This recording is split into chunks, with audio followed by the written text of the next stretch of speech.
Subuh-subuh ada orang azan di dalam pesawat. Allahu Akbar, Allahu Akbar. Dan ketika mahalul qiyam, sallallahu ala Muhammad, beliau berdiri, buat diri semua. Itu gerbong-gerbong lain itu nggak ada yang kenal sama kita, semuanya kumpul, maulutan sak gerbong. Sak gerbong maulutan terus kayak di masjid.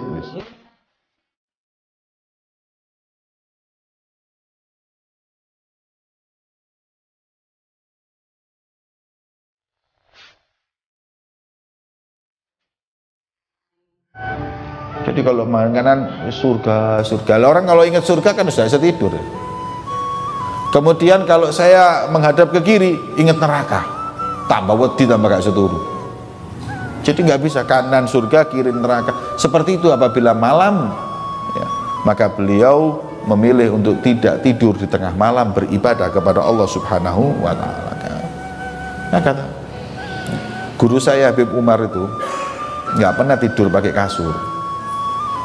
Karena saya dapat kabar kalau dia tidur di kasur itu bikin tidurnya lebih lelap. Makanya waktu tidur di rumah saya, beliau minta sama saya tikar, kasur Palembang itu, tahu? Yang tipis itu apa? Apa jenenge? Kasur Palembang. Orang bilang kasur Palembang tipis, itu beliau paling suka sampai sekarang. Kecuali kalau di hotel, ya kalau bisa kita bawakan dia senang. Tapi kalau enggak ya beliau tidur. Itu dengan terpaksa. Nggak suka tidur di spring bed, nggak biasa. Lebih senang untuk tidur sih.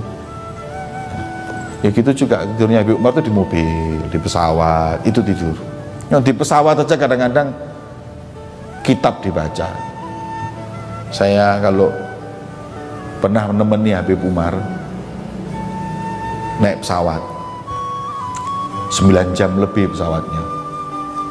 Itu beliau di tengah di pesawat itu ya, isinya muridnya gantian baca kitab, dia dengarkan. Nanti kadang kalau sudah tidur yang baca kitab berhenti. Jadi nina bubuke itu maca kitab. Jadi baca kitab. Sering saya tidak sekali 2 kali. Sering tidur gitu.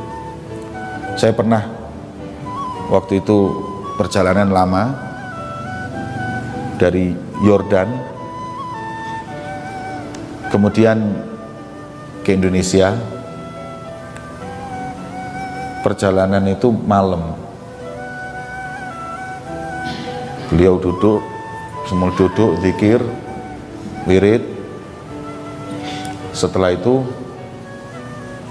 semuanya tidur, ditutup semua, pesawat ditutup semua, selimut. Ya. Subuh-subuh ada orang azan di dalam pesawat. Allahu Akbar, Allahu Akbar. Saya ngelilir ya, iki pesawat apa masjid, apa aku turun di langgar ini. Saya ngelilir. Oh, kemudian sadar, saya lihat Habib Umar lagi azan di pesawat. Azan, hadirin, ngadeg azan. Padahal di situ ada bule, ada bus, gak ngurus wis. Ya, kemudian beliau wudhu, sholat. Habis sholat, wirid, habis isyraq tidur lagi. Memang waktunya itu makmur, tidak kosong dari hal yang nggak manfaat, ibadah toh. Pernah naik pesawat pribadi, tanya, ini perjalanan berapa? 1,5 jam. Duduk sama anaknya, semaan Quran, podo hafal Quran nih sebabnya. Lah yang saya heran, yang punya pesawat itu gak tahu dijak ngomong belas umur. Gak terus ngomong, "Beb, sehat alhamdulillah, ngene wis mari tek ngomong mbek anake, ayo mandek, satu mukrok berhenti, anaknya yang teruskan. Beliau dengarkan, kalau salah dibenerin. Padha gak nggawa Qur'ane kabeh iki, apalan kabeh. Ndelok ngono subhanallah. Jadi waktunya itu makmur hadirin untuk kayak ngono. Nek sak jam setengah aku mbek kon ngrasani wong enak. Lah gak kerasa moro-moro nyampe. Wis gitu itu waktunya. Nanti kalau sudah kadang-kadang itu pernah naik kereta api sama saya, sama Habib Thohir Al-Kaf waktu itu juga, saya masih ingat. Dari mana ke Pekalongan kalau nggak salah, dari Jakarta Pekalongan atau apa. Hari Kamis malam Jumat. Kemudian kereta apinya ini berangkatnya mungkin jam 3-an, setengah 4 gitu. Nyampenya itu kalau nggak salah jam 8 atau jam berapa. Pas malam Jumat, adatnya, wiridnya Habib Umar setelah sholat itu baca maulid ya. Di gerbang itu, di satu gerbong itu, tahu-tahu beliau itu baca doa, wa ila hadratin nabi Fatihah ya.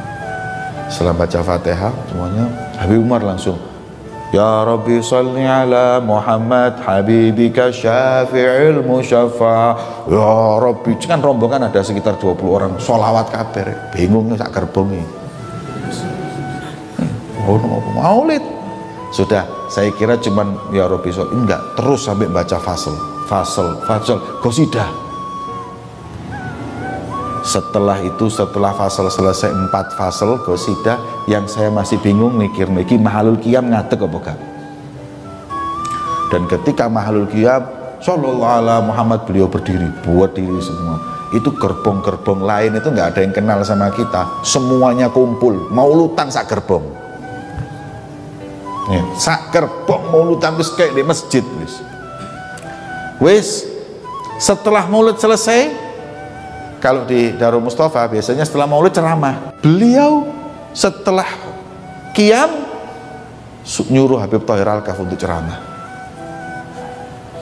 Beb, bicara Habib Thohir, Beb, iki sepur loh Beb, ceramah Habib Thohir. Nah, saya masih ingat itu ceramahnya beliau, subhanallah, memuji ketika itu. Saya belum pernah di kereta api sholawat seperti ini, maulutan seperti ini. Inilah orang mukmin, kata beliau, harus bangga dengan ibadahnya, dengan adatnya, dengan kebiasaannya. Kita kan malu sholawatan ngono, isin rek delok wong rek. Dia nggak malu, dia bangga. Ini ceramahnya Habib Thohir ketika itu seperti itu. Terus yang lain suruh ceramah gantian. Setelah itu terus baca doa. Habib Umar nggak ceramah, baca doa, selesai. Hadirin, ini apa namanya, adatnya para salaf kita dahulu, bagaimana mereka dulu qiyamul lail.